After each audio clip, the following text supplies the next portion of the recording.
सरकारको कार्यसूचीहरूमध्येबाट यो कार्यसूची तपाईले पक्कै पनि देख्नुभएको होला।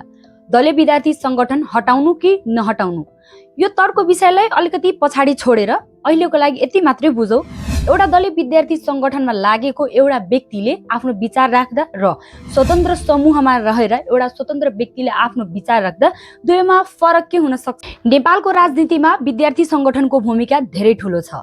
तर हामी जुनसुकै पार्टीमा होस्, प्रत्यक्ष रूपमा हाम्रो शिक्षा दीक्षामा विद्यार्थी संगठनले असर नगरेको भने पक्कै पनि होइन। अब अलिकति विचारतर्फ हेरौं। एउटा दलमा लागेको दलीय विद्यार्थी संगठनको एक व्यक्तिले आफ्नो विचार राख्दाखेरि प्रत्यक्ष अप्रत्यक्ष रूपमा उनले भनेको कुरामा उनको पार्टीको भाव झल्किन्छ। हुन सक्छ कहिलेकाहीँ दबाव र प्रभावमा पनि आउन सक्छ। किनभने कहिलेकाहीँ आफ्नै पार्टीले गल्ती गर्दाखेरि कुरा उठाउन नसक्ने भने स्थिति सृजना हुन्छ।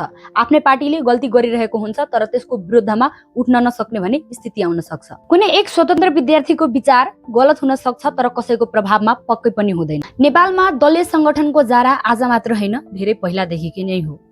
तर अहिलेको अवस्थामा यो प्रश्न आफैलाई छ। किनभने पछिल्ला पार्टीहरूले, पछिल्ला विद्यार्थी संगठनहरूले के कस्ता आशा तोडेका छन् भन्ने कुरा हामी सबैलाई थाहा छ। त्यही भएर अवस्था अहिले फरक छ। त्यही भएर प्रश्न आफैलाई छ अहिलेको अवस्थामा। लोकतान्त्रिक स्वतन्त्रता विद्यार्थी संगठन भए पनि नभए पनि हामीसँग सदैव रहने। तर यो लोकतान्त्रिक स्वतन्त्रतालाई पहिलेकै जस्तै प्रयोग गर्ने कि फरक तरिकाले प्रयोग गर्ने भन्ने कुरा हामी माथि छ। जरा पहिलेकै हो, स्रोत साधन र सहयोग बलियो हुन सक्छ।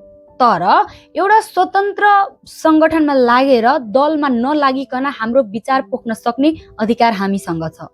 कुनै पनि रोकटोक छैन, कुनै पनि दबाव छैन, कुनै पनि प्रभाव छैन। हाम्रो जे विचार छ, हामीले जे राख्न सक्छौं त्यो हामी स्वतन्त्र रूपमा राख्न सक्ने अधिकार हामीसँग छ।